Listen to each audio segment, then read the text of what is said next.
Yeah, bless up each and every one. This is a true story of Asha 11. And if my story is interested and you want to hear more of it, I ask you to prescribe to my YouTube channel, yeah, and bring me up, yeah, man, to some score so that I can, continue this on YouTube. Yeah.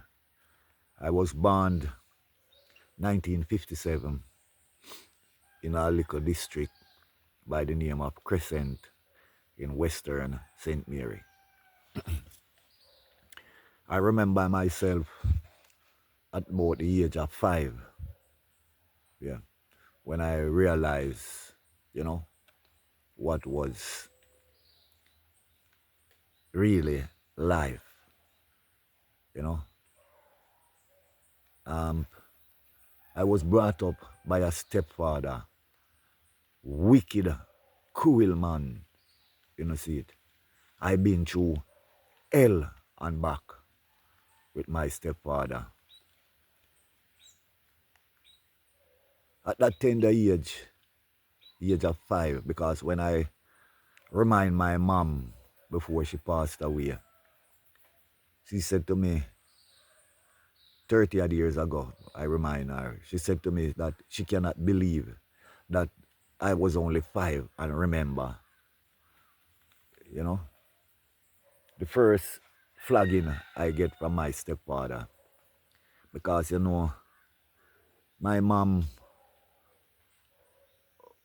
I was the only child at that time around my mom, because my first brother, my mom leave Kingston, because my mom was born in Oakland Crescent. And in those times, getting pregnant at a tender age, your mother would murder you because my mom father wasn't around at the time. So my mother have the baby and run away to country and give my elder brother to a lady by the name of Sis, married to a man named Mr. White, in Western St. Mary, a place named Jacks River. So my mom leave back now and come to a place named Rosen in central St. Mary, where she was a housemaid for a very rich family. My father was a man who was driving a tractor drawing cane at a factory named Grazine at Agwalta Vale. You see me? Yeah. So they meet together. My father did marry to his wife, have him wife, but a Gibbon. So he meet my mother was young and beautiful, Yeah, and she got pregnant, then have to leave the work and go back to Western St. Mary. My father leave 1963 and then go to England. So my mother didn't have no contact with none of the family, them and so on, So I was left in the mercy of this evilous man.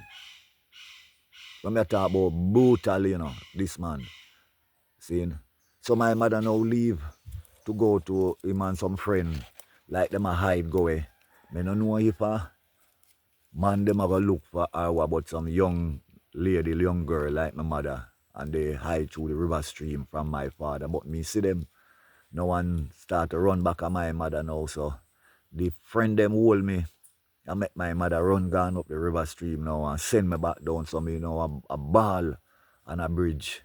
You see me come back on the road and a ball for my mother now. My stepfather come and the man give me some blood clot lick. You me say? The man give me some lick and go hunt down my mother and he must and find her, beat her up. You know see me? See? Alright, everything go on, Yes. So when I reached at the age of about 8 years old now, because we was living on a property in a house, and the property them call it barrack. at those time, because all the places them was estate. You know, nobody never have no poor man never have no land or have no house to themselves. For you to have a little piece of land or have a little house, you see me, you would have to have work as a busher or a headman on the property.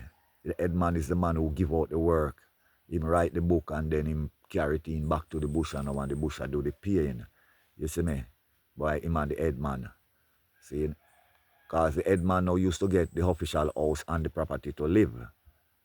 You see me?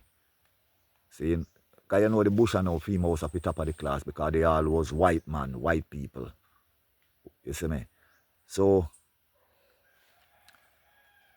him start to carry me now on the property now. They used to have chocolate, coconut, and stone because you used to go to the river stream now and they park the trailer, leave it there, the tractor carry the trailer and leave it at the river.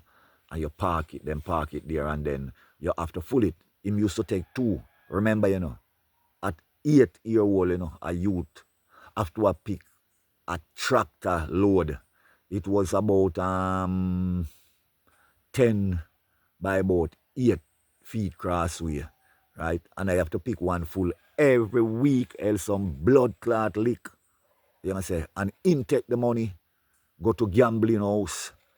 When he get pay on Friday, my mother no see him sometime till Sunday or Monday morning. So my mother now have to out there juggle too.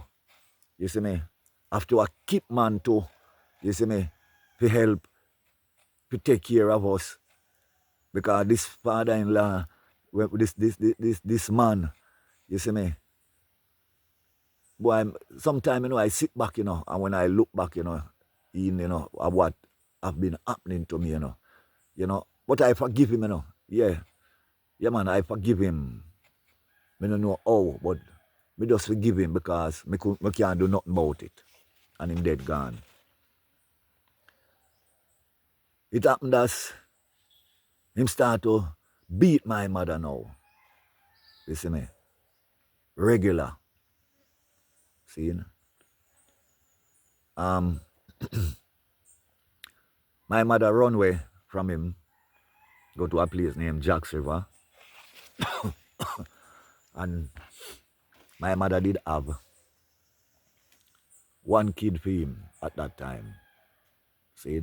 Before that still, my mother did meet another man. I didn't really, because I was very little youth, so I didn't know about that relation, and get 2 child with that man. Where that man used to abuse him too. So I saw him left that man and take up this man now. This man who was worse than the first man. Yeah, him get a daughter and a son. My sister that follow me, and my brother that follow my sister. So that man take up my mother with those 2 kids. Him saying take my brother in a belly. Because my mother was pregnant. And the man that man fight, and my mother left him with the belly and him take him up. So you don't know that youth get for him name. So my mother run away with him and for him child. So we live in a place named Jacks River. Yeah. After a while, him come back. Hedge round till him and my mother get him back. Them a work on property. It happened again. That's they war again, right? And my mother run away, come back to Central St. Mary, and take us with him, and him find my mother. You see me? So after him find my mother now, I don't know how him find him, but him find my mother, and they make up back again. And they decide now, say, boy, all right, we'll live at St. Mary. So him come up, and my mother get a house from a man, you see me, at a place named Concord, and live there. They was working on a property named Greencastle. My mother get 2 more youth again with him. So him gone 3. See? But while we living there for a couple of years, my mother get 2 more youth, so about 5 youth my mother get with him. You see me? And that 2 that wasn't for him make 7, and me and my elderly brother, see, yeah, make about 9 children there now. So my mother get a next youth, yeah, see, make 10 again. So I could not go to school. I could not go to school. I have to stay home to take care of those kids, my younger brother and sister. Because remember, in those times, see, both of them going to work. We don't have no family to leave the kids them with. See, because they were young. Because my mother have them every other year. You see me? See, I was the elder, the biggest one was there. So I have to be keeping them. See, out of the month, I might go to school 3 times. 3 times. But I'm going to continue this story. And if you don't want to hear it, prescribe to my YouTube channel. And I will continue. It's a long story. It's an interesting story to show how some youth have been brought up by stepfather and the wickedness that they have got through. It's a long story, a long story. This is my life story. Yeah. And I feel that I have to let it out. I have to get this out of my mind. Because it's been a long journey traveling with this. Yeah. And I have to share it. Because I know a lot of people out there that go through this that I am talking about. So, this is part 1. If you don't want to hear part 2, subscribe to my channel. Brought me up to 1,000. Yeah. For me to continue this story. Take care and bless up all who is going to view and comment and prescribe to my channel. Thank you very much.